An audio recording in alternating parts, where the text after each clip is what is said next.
Bem, deu para você notar que nós estamos falando da primeira multiplicação dos pães, ou o milagre da multiplicação dos pães. Esse texto é muito lindo por si só, ele é muito lindo, né? O milagre de Jesus pegar 5 pãezinhos e 2 peixinhos e dividir ali, né? Ou seja, repartir para toda aquela multidão, que a Bíblia estava sendo clara que só homens eram 5.000. Às vezes eu penso que geralmente sempre tem mais mulheres do que homens em qualquer igreja, em qualquer lugar, né? Então eu fico pensando que se só homens tinha 5.000, eu fico imaginando isso. Quantas mil mulheres tinham ali? E quantas crianças, porque o que deu o pão mesmo lá e os peixinhos foi justamente uma criança, não foi nem um homem e nem uma mulher. Então, se a gente pudesse fazer assim, né, um cálculo baixo, será que o marido e a esposa tinham só um filho ou 2? Se tivesse só um filho, então, a gente podia imaginar que tinha 15.000 pessoas lá, mas se fosse 2, então seria 20.000 pessoas. Não sei, talvez só tinha 6.000 pessoas, né? O certo, irmãos, é que quando a gente vê o milagre de Deus, milagre, ele não se explica, milagre se crê. Se uma pessoa que tiver que explicar um milagre, ele deixa de ser um milagre. Sabe, eu trabalhava num despachante, aí tinha um incrédulo, daqueles bem incrédulo mesmo, sabe? Ele sabia tudo da Bíblia. Pensa num camarada que sabia tudo da Bíblia. Oh, que homem inteligente, né? Você, olha, o milagre dos gafanhotos é porque o Moisés, ele já sabia, ele criava gafanhoto. Tinha essas coisas lá na cabeça dele. Então o Moisés, ele criava um gafanhoto, ele criava mosca, ele criava sapo, sabe? Então o camarada tinha uma ideia assim, a cabeça dele lá, né? Aí no final das contas, eu com 13, 14 anos, né? Eu só olhava aquilo e dizia, olha, com 13, 14 anos eu pensava assim, eis aqui um incrédulo, né? Uma pessoa que não sabe nada e acha que sabe. Não faz muito tempo eu vi uma entrevista desses filósofos, entre aspas, né? Dizendo, é impossível que se tenha o dilúvio. Onde já se viu caber todos os animais da terra num dilúvio, né? Lá naquela arca, onde já se viu, né? O que esses animais iam comer, o que e colocou tanto empecilho, não tem água no mundo, né, para cobrir o Everest, e aí ele foi falando, né? Eu falei, eu lembrei justamente daquele camarada que trabalhava comigo, né? Eu falei assim, olha, o irmão dele está aqui, né? Eles querem explicar o milagre de Deus, não se explica não. Deus é poderosíssimo, ele não tem que explicar como é que ele faz as coisas. Como é que você está aqui hoje? Como é que Deus criou um homem do pó da terra e foi lá, fez um homem? Então, quem não crê em Gênesis 1, não vai crer em nada do que a Bíblia fala. Então já começa por aí. Você tem que entender que criou Deus, no princípio criou Deus os céus e a terra. Isso aqui, meus irmãos, não é nada comparado com todos os milagres que Deus ele já fez. Mas tem um ensinamento muito profundo para nós, a multiplicação dos pães, em relação à visão da igreja, ao sentimento da igreja e às ações da igreja. Nós somos chamados a ver o que Deus vê, nós somos chamados a sentir o que Jesus Cristo sente, nós somos chamados a fazer o que Jesus Cristo ele faz. E aqui nesse milagre, irmãos, a gente tem essas 3 coisas acontecendo de uma forma muito clara, né? Você está vendo aqui no versículo 13, foi um dia difícil para Jesus. Não é só para Jesus, para todos os apóstolos. Não era um dia difícil, todos os dias estavam sendo dias difíceis e cansativos. Olha, irmãos, os irmãos que trabalham no hospital sabem com propriedade, eu não. Mas eu fiquei lá com a minha sogra mais de 40 dias no hospital. E é um chorando aqui, é um gritando ali, de noite parece que a coisa piora, não sei o que acontece, vai daqui, vai dali, é um corre-corre. Agora você imagine, meus irmãos, 5.000 pessoas, 10.000 pessoas, aquele monte de doente, né? O que Jesus faz aí no versículo 13? Jesus ele pega os seus apóstolos e busca um lugar para descansar. E qual lugar que ele buscou para descansar? Vamos para um lugar que não tem gente. Onde é que não tinha gente? Está escrito aí, no deserto. Jesus, ele pegou a igreja dele e colocou lá no deserto, lá, vamos ficar aqui, quietinho aqui, né? E o que acontece ainda no versículo 13? A multidão o encontra. Ele foi para lá, então pegaram o barquinho, né? Foram para lá e daqui a pouco aquela multidão rodeia tudo, né? E vai ao encontro de Jesus. E lá está Jesus. Olha o amor de Jesus pela multidão. Meus irmãos, se a gente pudesse olhar para a Bíblia com esse amor que Deus tem pela humanidade, o amor que Deus tem por nós, o amor que Cristo tinha pelas pessoas, é muito grande isso aí, né? Por quê? Porque ele olha, vamos aqui no versículo 14, e Jesus, saindo, viu uma grande multidão. Está vendo? Ele olhou, ele viu uma grande multidão, muitas pessoas mesmo. A olhar aquele monte de gente. Aí ele olhava e via um carregado numa maca, o outro tropeçando, um usando uma muleta, e outro sendo carregado no ombro, sabe? Uns gemendo de dor, alguns apalpando porque não conseguiam enxergar. Jesus viu aquela multidão chegando, e a palavra de Deus disse que ele ensinou aquela multidão, mas ele também fez o quê?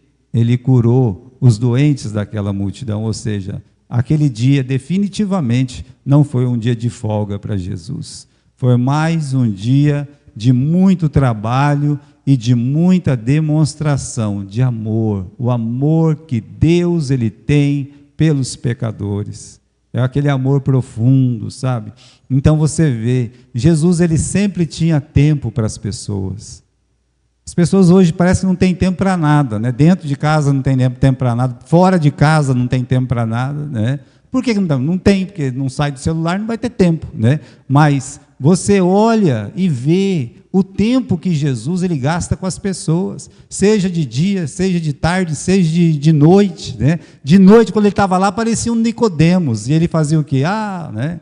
Não, Jesus, ele sempre tinha tempo para as pessoas. Eu tinha prazer de ter tempo para as pessoas. Estava dizendo, né? Eu conheci um pastor, e esse pastor era jovem ainda, né? É um sujeito que, né? E aí é o seguinte, é aquele tipo de pastor que colocou na cabeça que segunda-feira ele não vai fazer nada, sabe? Não vai fazer nada. E contou assim, a grosso modo e peito alto, né? Dizendo que, olha, chegou uma pessoa lá na minha casa na segunda-feira, e eu já fui falando para ele, né? Olha, hoje é segunda-feira, não quero que ninguém me perturbe aqui não, né? Eu não imagino nunca Jesus falando uma coisa dessa. A verdade é que o irmão foi lá pedir um socorro, pedir uma ajuda para ele, e ele nem se dispôs a ouvir que tipo de ajuda e socorro ele precisava prestar. Simplesmente ele fala, não, aqui é meu dia de folga, é meu dia com a minha família. Né? Eu tenho todos os dias com a minha família. Todos. Eu não tenho problema com isso. Né? Mas, imagine Jesus. Pessoas chegando de noite, na hora de dormir. O camarada vê Jesus o dia todo, mas resolve ir de noite lá. Eu sei que ninguém pode fazer os sinais que tu fazes se Deus não for com ele. Né? E Jesus disse, meu filho, você tem que nascer de novo. Veja o amor que Jesus ele tinha pelas almas. O amor que nós, irmãos, a igreja tem que ter pelas almas, uns pelos outros, aqui dentro da igreja também. Que grande amor nós temos que ter uns pelos outros. Mas muito bem, olha lá, né? Jesus, então ele está vendo aquela multidão, né? E aqui no livro de Mateus não fala isso, tá? Versículo 15 diz que sendo chegado a tarde, os seus discípulos aproximaram-se dele. Mas aconteceu uma coisa muito interessante antes dos discípulos se aproximarem dele. O Evangelho de João diz que Jesus, ele pegou o Filipe. O motivo dele ter pego o Filipe, provavelmente foi que o Filipe era um apóstolo muito atencioso, com uma visão. Então ele pega o Filipe, né, que é esse apóstolo atencioso. Lembra que ele foi a terceira pessoa a ser chamada por Jesus, Então encontrou o André, depois encontrou o João, né? Os dois estavam juntos, e aí o André foi buscar o Pedro, né? E nisso o Felipe, né? Ele é chamado por Jesus, e então o que ele faz? Ele chama o Natanael. Ele é o primeiro realmente a sair fora de casa para chamar uma pessoa para vir para Cristo, é o Felipe. Então Jesus pega aquele apóstolo, que provavelmente tinha um bom contato com todos os outros apóstolos, né, pela personalidade dele. Então, meus irmãos, ele olha, eu fico imaginando o Jesus com o Felipe. Vem cá, Felipe, vem cá, né? Ei, o que o senhor quer, Senhor, né? Dá uma olhada aí para essa multidão aí, aquele monte de gente, sabe? E Jesus olhou e disse: e aí, o que nós vamos fazer para alimentar essas pessoas? É o que o Evangelho de João fala. Como é que nós vamos dar comida para essa gente aí? Olha, Jesus, ele convida a sua igreja, coloca a sua igreja do lado, para que a sua igreja veja o que ele está vendo. Então Jesus convidou um, e esse um provavelmente vai espalhar para todos, mas ele chama e diz, porque ele faz isso no livro de Marcos capítulo 8, na segunda multiplicação dos pães. Ele fala: eu tenho compaixão dessa multidão. A gente não pode mandá-las embora assim, a gente tem que alimentar, vamos dar comida para eles. Então Jesus fala: como é que nós vamos alimentar eles, Felipe? E o Felipe fala: Senhor, 200 dinheiro de pão não dá. Ele tem uma preocupação também, o Felipe, não dá, não tem jeito. Veja, meus queridos irmãos, Jesus passando o quê? Passando a visão dele para a igreja. Qual que é a visão de Jesus? Onde estão os olhos de Deus? Desde o começo, onde estão os olhos de Deus?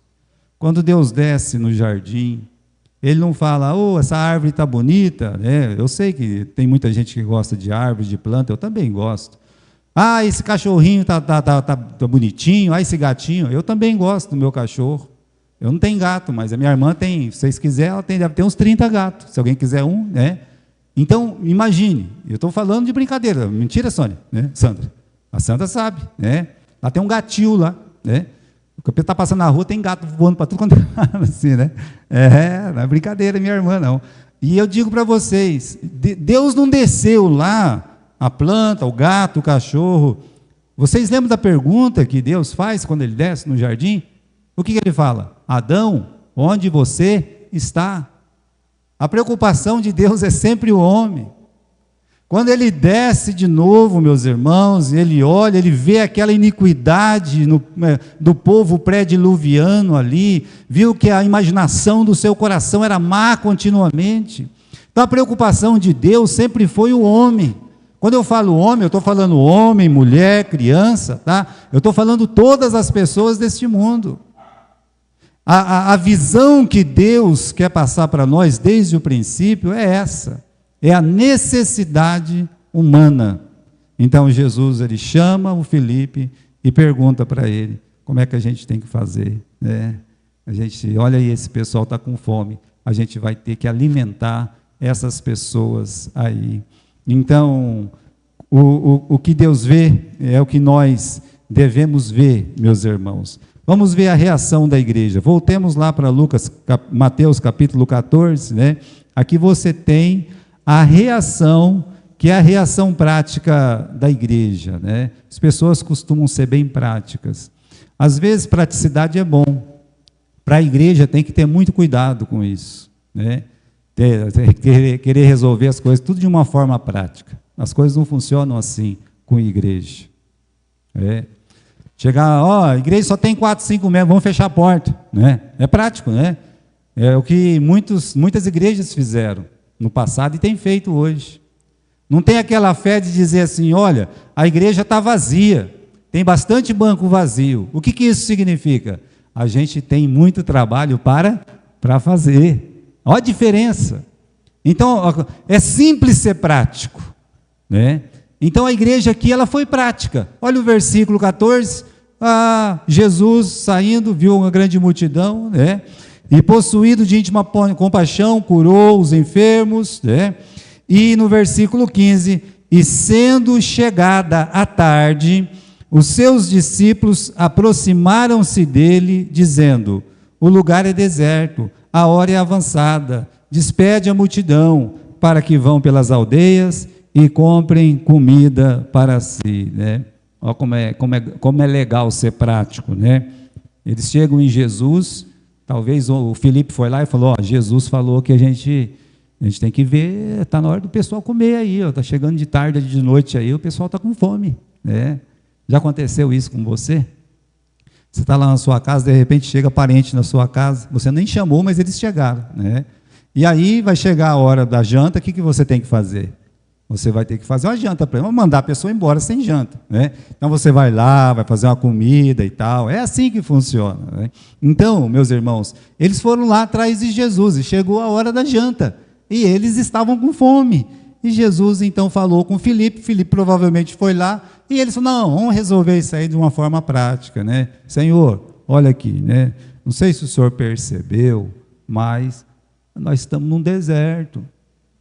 Deserto não tem venda, deserto não tem o Taust, não tem o Confiança, não tem o São Francisco. Vamos fazer a propaganda do nosso mercadinho aqui, né? Não tem o São Francisco, não tem, no deserto não tem, né? O lugar é deserto, olha, né? Não tem nem tempo para isso, Senhor, não tem nem tempo. O senhor está vendo, já é tarde, né? Então eles reclamam do quê? Reclamam do lugar, reclamam do tempo, né? A magnitude do trabalho, ou seja, a multidão é muito grande, né? O versículo 15, despede a multidão, né? Quer dizer, é muita gente, e aí, meus irmãos, eles querem transferir a responsabilidade. A gente tem que despedir, mandar eles embora, para quê? Para dar tempo deles fazer a boquinha deles lá, para eles ir para as aldeias, comprar comida, né? Então, agora está na hora de mandar eles embora. Queridos irmãos, é o que mais se vê nas nossas igrejas. O lugar é deserto. Ah, essa vila aqui não tem ninguém para ganhar alma aqui, ninguém quer a igreja mais. Ninguém quer mais ouvir a palavra de Deus. Não. Tem muita gente que quer e que precisa. O lugar aqui é difícil. Eu conheci um pastor que falou: aqui é muito difícil, aqui é muito difícil. Eu pensava, se ele não sair de dentro da casa dele, vai ficar mais difícil ainda. Então, irmãos, será que tem um lugar que é mais difícil do que o outro? Será que Samaria é mais fácil do que Jerusalém? Eu acredito que não. Mas Jesus chegou em Samaria. Então, você olha, não tem lugar. E o tempo? Ah, já é tarde. O tempo, né? A gente reclama, a gente não tem tempo para fazer as coisas de Deus. Tem tempo para tudo. Quando a gente quer, a gente acha o quê? Acha tempo. Então a gente tem que ser sincero, na verdade o que falta para nós é vontade, porque tempo nós temos. Nós temos tempo. A igreja, meus irmãos, está no lugar certo. A igreja, ela tem tempo, né? Nós temos um tempo para servir a Deus, né? Ah, o trabalho é muito grande. Eu vou olhar assim a nossa cidade. Nossa cidade é uma cidade razoável, boa, mas, meus irmãos, nós podemos alcançar. Deus, pela graça dele, até nos colocou em lugares estratégicos. Nos colocou aqui quando essa vila estava começando. Nos colocou lá no Jardim Santa Antonieta, quando praticamente não tinha nada do lado direito, não tinha nada na frente. Os irmãos que estão aqui mais tempo sabem disso. Nos colocou numa forma estratégica lá no Santa Antonieta. No Morumbi não tinha nada, literalmente não tinha nada mesmo. Era um matagal, só tinha pé de café. Eu lembro que uma vez uma moça foi assassinada, jogaram lá. Eu falei: jogaram no terreno da igreja, né? Coisa e tal, né? Todo preocupado lá. Hoje eu sei que era bem mais para baixo. Eu pensava que o nosso terreno, né, era bem mais para baixo, mas era bem mais para cima. Quando a gente comprou, não sabia nem o que estava comprando. Fiquei todo contente, né, que era para cima. Olha, meus irmãos, nós não temos motivo para não ter a visão, para falar como os apóstolos, vamos mandar embora, né? Então, lembre-se disso, praticidade não é uma coisa boa. Eu lembro sempre do Ló, porque o Ló, Deus tirou ele lá da Campina, né? As 5 cidades da Campina eram Sodoma, Gomorra, Admá, Zeboim e Zoar. Eram, né, uma confederação de 5 cidades. Então Deus colocou fogo em Sodoma e Gomorra e ia incendiando todas aquelas cidades ali, e quando ele chegou em Zoar, ou seja, pronto para subir a montanha, porque Deus estava levando ele para as montanhas. Por que para as montanhas, pastor? Porque o tio dele morava nas montanhas.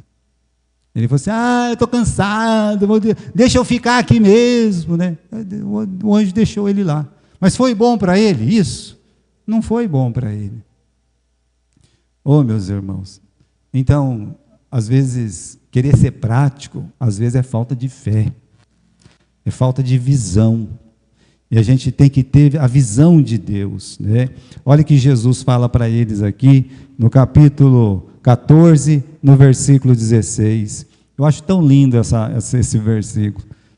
Você consegue sentir a grandeza desse versículo aqui, quando Jesus olha para eles, né, todo dando desculpas esfarrapadas. Jesus, porém, lhes disse, não é preciso que vão, né? A multidão, eles não precisam ir.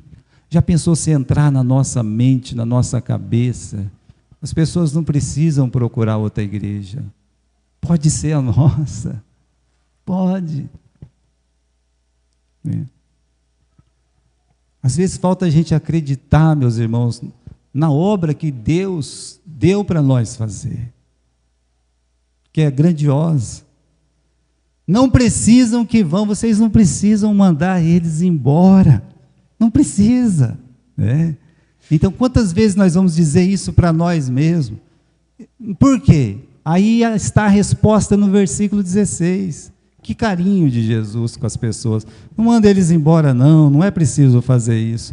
Dai-lhes vós o que comer, vocês podem dar o que comer para eles. Meus irmãos, na cabeça deles, eles não tinham nada, não é verdade?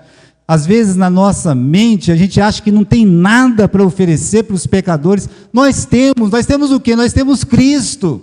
O que é mais que Cristo? Nós não precisamos nada mais do que Jesus. E dai-lhes vós o que comer, vocês têm alguma coisa para dar, né? E aí, meus irmãos, ouvir isso de Jesus e não se sentir tocado, de Jesus olhar para um pastor e dizer, eles não precisam ir embora, né? Pessoas não precisam procurar outro lugar, você pode dar o que comer, mas isso deveria ser para cada membro da igreja, para a igreja como um todo. Dai-lhes vós o de comer, né?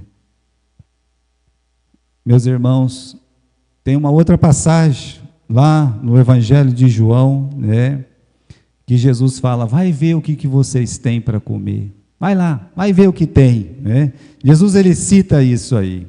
Agora, no meio de tantas pessoas, milhares de pessoas, o Evangelho de João diz que, então apareceu lá o André, e disse assim, tem um menino aqui.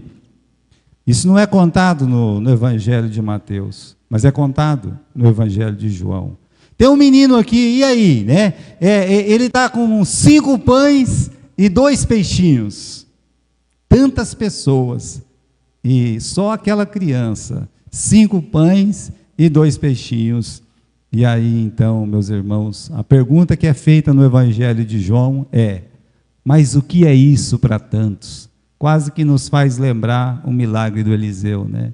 Quando ele olha e tem 20 pães e a pessoa fala, mas o que é isso para tantos, né? Aqui era só 5, lá eram 100 pessoas, aqui são milhares, e a palavra foi a mesma, o que é isso para tantos? A gente olha o que a gente tem, que Deus nos dá. O que Deus deu para eles? Deus deu 5 pães e 2 peixinhos, mas antes disso, Deus deu o quê? Aquela criança. Olha que interessante, uma criança. Uma criança, pois é, uma criança.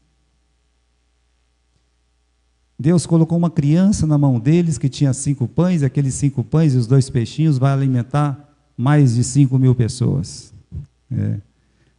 Não tem jeito de olhar essa passagem e não ver a Igreja Batista da Fé. Não tem jeito de não ver. de olhar que Deus nos dá uma criança. Meus irmãos, só hoje teve mais de 100 crianças. Esse menino não tem nome, às vezes nos nossos aqui não tem nome também, porque a gente não lembra de todos. Para a igreja, na frente de Jesus, foi dado uma criança, uma criança.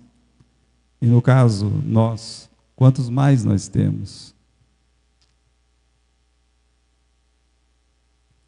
Eu comecei a tirar um mato lá ontem, porque tinha tem umas bambu lá, eu falei, vou pegar esses bambu, vou jogar fora, porque vou viajar, vai que sai uma cobra aqui, pica uma criança. Aí comecei lá, pá, pá, pá, pá. Aí tinha um irmãozinho lá que queria imitar eu, tá, também, daqui a pouco chega uma criança. As crianças é legal, né? E eu mais preocupado dela martelar o pé dela do que alguma coisa, porque a pessoa que estava ajudando a criança era pior que a criança, né? Eu pensei, agora essas coisas não vai dar certo, né? Isso aí não vai sair legal aqui, né? Mas saiu, sabe? Do jeito dele saiu, né? Aí o mais velho lá, está pensando que eu sou o quê? Né? Falou para ele assim, e o menino olhou para ele e disse, você tem cara de pastor, falou para ele. Aí ele calou a boca, ficou quieto, né? Ficou meio envergonhado assim, né? Mas eu também fui uma criança que alguém buscou na escola dominical. O pastor Edson, que está lá em Foz do Iguaçu, foi uma criança que alguém pegou em Duartina. O pastor que está lá em Uraí, o pastor Márcio, também era uma criança. A esposa dele, da mesma forma. Olha, para citar 3, mas tem muito mais. O que vocês têm aí? O que nós temos? Irmãos, nós não temos só uma criança. Nós temos uma boa comunidade de fé dentro dessa igreja. Nós temos irmãos que conhecem a Bíblia, a palavra de Deus. Nós temos mulheres que conhecem a Bíblia, a palavra de Deus. Nós temos irmãos com boa disposição. Nossa escola dominical tem sido uma bênção muito grande. Por quê? Porque está dando pão para... Não, isso aí está vindo até de fora. Está sendo bom por quê? Porque metade da igreja está trabalhando de uma forma direta na igreja. Quer uma coisa melhor do que essa? O que nós temos?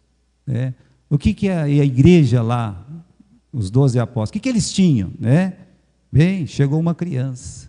Então tinha alguma coisa. Se a gente procurar, a gente vai achar alguma coisa. Agora, olha aqui o que a igreja fala, Vamos voltar lá para Mateus, capítulo 14, e diz assim, no versículo 17, então eles disseram, veja só, depois que o menino apareceu, não temos aqui senão 5 pães e o quê? E 2 peixes. A palavra dele aqui, irmãos da igreja, é um pouco diferente da palavra que estava lá no Velho Testamento. Lá no Velho Testamento, quando aquela viúva fala que não tem, assim, o meu marido morreu, o camarada está levando os meus 2 filhos para serem escravos, o meu marido temia a Deus, estamos passando fome, Aí ela pede uma ajuda e Jesus faz uma pergunta para ela: mulher, o que você tem na sua casa? Qual que foi a resposta dela? Não tenho nada. Mas aí tem uma vírgula, e depois da vírgula tem essa mesma palavra aqui, senão uma botija de azeite. Ela nem contou que tinha 2 crianças, e um monte de vizinho ao lado. Ela não contou isso aí. Veja, o senão dos apóstolos. Aqui está, no versículo 17. Eles disseram, não temos aqui senão, aí fala, 5 pães e 2 peixinhos. Então, meus irmãos, Deus quer trabalhar com o nosso senão, o nosso senão. E o nosso senão, o que nós temos aqui? Bom, nós temos aqui nada nós não, tem muito mais que nada, O nosso senão é muito precioso, é grande, é maravilhoso. Vamos continuar aqui, Olha lá, o que eu vejo nesse milagre é a vitória do evangelismo. Por quê? Vamos pensar, onde que o milagre foi feito? O milagre foi feito aonde? Qual que era o lugar? No deserto. O lugar mais improvável de se fazer alguma coisa para comer é um deserto. O lugar mais difícil de você conseguir pão é onde? No deserto. Então, queridos irmãos, veja só, né? O lugar mais impróprio foi justamente o lugar que mais alimentou. Então, não tem essa história de lugar, não. A nossa igreja é muito feia, a nossa igreja não sei o quê. Não, vamos melhorar, né? Já tem 2 pessoas aí querendo ajudar e dar uma ajeitada e tal. Depois que eu viajar, nós vamos arrumar, nós vamos deixar tudo bonitinho. Fique em paz, né? Já falei para eles, segura aí que nós vamos chegar, né? Deus, Ele salva pessoas nos lugares mais difíceis. Deus salva. E ainda, meus irmãos, em que tempo esse milagre foi feito? Já é tarde, eles disseram, né? Então, num tom de desencorajamento, a igreja, ela tem que entender que já é tarde mesmo, não é cedo não. O apóstolo Paulo fala, olha, remindo o tempo, por quê? Porque os dias são maus. Então a igreja tem que entender que ela também tem pouco tempo. E se a gente olhar para nosso estado físico, a gente descobre que a gente tem pouco tempo. E no tempo que nos resta, a gente tem que estar ativo, tem que salvar esse tempo. Remir o tempo significa salvar o tempo. Então, num lugar mais impróprio, num tempo mais difícil, eu sei que está vindo tempos difíceis, mas enquanto mais tem tempo difícil, o que acontece? Mais almas acabam sendo salvas. E com o que o milagre foi feito, né, meus irmãos? Com aquilo que ele tinha em mãos. É 5 pão, é 2 peixes. Então vamos voltar aqui, versículo 18. Só tem dois peixes e 5 pães. Versículo 18. Traz para mim, né? Está escrito aqui. Trazei-mo aqui, né? Trazei-mo aqui. Olha, queridos irmãos, eles vão levar aqueles 5 pães e os 2 peixes. Nesse momento, Jesus fala no versículo 19, e mandou que a multidão se assentasse sobre a erva. Ou seja, a multidão aqui também vai entrar com a parcela de fé delas. Por quê? Porque Jesus falou, põe todo mundo para sentar aqui, né? E sentou de 50 em 50, todos espalhados, muito organizado. É um chamado para a fé. Eles vão sentar para quê? Por que eles estão mandando a gente sentar? É porque vai dar a hora da comida. Imagine, meus irmãos, que as pessoas perguntam. Se eu estivesse lá, eu ia perguntar, por que ele está mandando eu sentar? Porque você quer comer? Não é assim, né? Quer comer? Então, senta certinho aí, fica quieto aí, que daqui a pouco vai chegar pão aí, né? Então, é um desafio para a multidão. Primeiro é preciso crer, e depois a comida vem. Isso é para a igreja. Primeiro a gente precisa crer para que Deus, Ele mande o alimento. Olha, nós temos que ter essa fé, né? Aqui estão as pessoas aqui dando exemplo, né? Vamos crer que a comida vai chegar. Você está com um problema financeiro? Acredite nisso, né? Tenha fé. Sabe, irmãos, eu fico pensando quando o Juvenal está lendo o Salmo. Antes eu ficava ali na porta, eu não faço mais isso, vocês estão vendo, agora eu entro para dentro, né? Eu tenho aprendido tanta coisa, quando eu olho assim, aqueles textos grandes, né? Eu sou um pobre coitado, ele lendo hoje, né? Mas Deus cuida de mim. Não é lindo? Vocês lembram que ele leu isso? Não é maravilhoso ler isso? Então eu perdi o prazer de ficar ali na porta nesse momento, porque é maravilhoso receber a palavra de Deus de outra pessoa ou de uma leitura. Eu gosto muito, eu sempre gostei, né? Meus irmãos, vamos terminar para ver como é que foi esse milagre aqui, né? Então aqui no capítulo 14, versículo 19, mandou a multidão se sentar, tomou os 5 pães, os 2 peixes, ergueu os olhos, abençoou e partiu. Vamos ver o Espírito que moveu esse milagre. A primeira coisa que Jesus fez, ele olhou para os céus. Olha para os céus, só tem 5 pães e 2 peixes, tem uma grande multidão para alimentar. O tempo é curto, o lugar é ruim, né? Olha para onde? Olha para o céu. Olha para cima.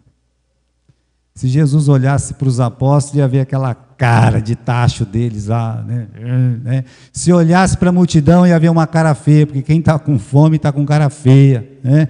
Então, se você olhasse para o homem, você desanimaria. Então, Jesus nos ensina que nessas horas, nós temos que aprender a olhar para cima. Está com problema? Olha para Deus. Só tem isso aqui. Se você for pagar uma conta, e você tem que olhar para quem se você não tem o dinheiro? Olha para Deus. Olha para o Senhor. A gente tem que confiar que Deus ele vai suprir todas as nossas necessidades em Cristo Jesus. E Ele nos ensina aqui. Tem uma necessidade? Tem. Olha para os céus.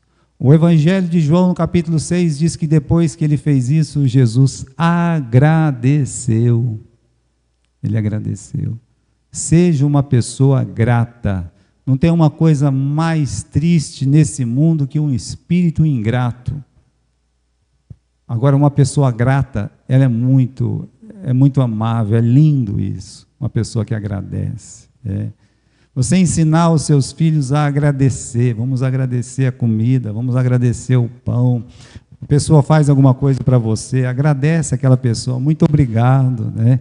E você vai estar pronto, meus irmãos, quando chegar a dificuldade, você vai poder agradecer a Deus também nesse tempo turbulento. Eu te agradeço, Senhor, te agradeço. Vamos aprender a agradecer, parar de reclamar e agradecer. O que nós temos, né? A gente não tem tanta coisa, mas a gente tem, ao mesmo tempo, uma imensidão de coisas. Agradecer o que Deus tem feito. E a outra coisa que Jesus faz é abençoar. Está aqui no versículo 19. Abençoou, né? Deus sempre abençoa um trabalho que é feito para honrá-lo. Uma coisa que a gente tem que aprender é abençoar, né? Desejar que a coisa seja abençoada. Deus te abençoe. Quero que Deus abençoe isso aqui. Qualquer coisa que você vai fazer, Senhor, abençoa a sua obra, né? Abençoa isso. Você vai colocar o pé para o trabalho, Senhor, me abençoa hoje lá. Como é importante, meus irmãos, a gente ter esse espírito grato juntamente com a bênção, sabe? Saber que Deus está colocando a mão ali. Por mais simples que seja a questão, Senhor, coloque a sua mão. Me abençoa, Senhor. Olha o Jacó lá dentro no Val de Jaboque. E o anjo querendo ir embora e ele segurando, eu não vou te soltar enquanto você não me abençoar. Meus irmãos, ele ficou a noite inteira esperando que Deus o abençoasse. Foi realmente a única bênção que fez ele se sentir em paz. Porque das outras 2 vezes que o seu pai abençoou ele não se sentiu em paz. Ele estava brigado com o irmão dele. Quando o sogro dele foi abençoar ele também não se sentiu em paz. Mas naquele momento, ele se sente em paz, porque a bênção tem muito a ver com isso. Então, olha, ele abençoa e por fim, ele vai repartir, né? No versículo 19, diz que ele partiu e deu aos discípulos. Ele não deu um pão para cada um, veja só, isso é interessante também, né? Porque ele não pegou um pão dos 5 e deu para um pão dos 5 e deu para outro, né, tal, né, seria para 5 pessoas. Ele não faz isso. O princípio é maravilhoso. O princípio é pegar o pão, partiu, deu para um apóstolo, partiu, deu para outro, partiu, deu para os 12, e os 12 estão fazendo o quê? Partindo o pão e dando, mas não acaba nunca. Não acaba nunca. Quando a gente tem um coração pronto para repartir, não acaba nunca. É interessante. Já chegou na sua casa de ter tantas pessoas e você ter tanta alegria de estar ali recebendo aquelas pessoas. E você sabe, o almoço parece que não vai dar, ainda sobra, né? Já aconteceu isso. É porque você queria repartir.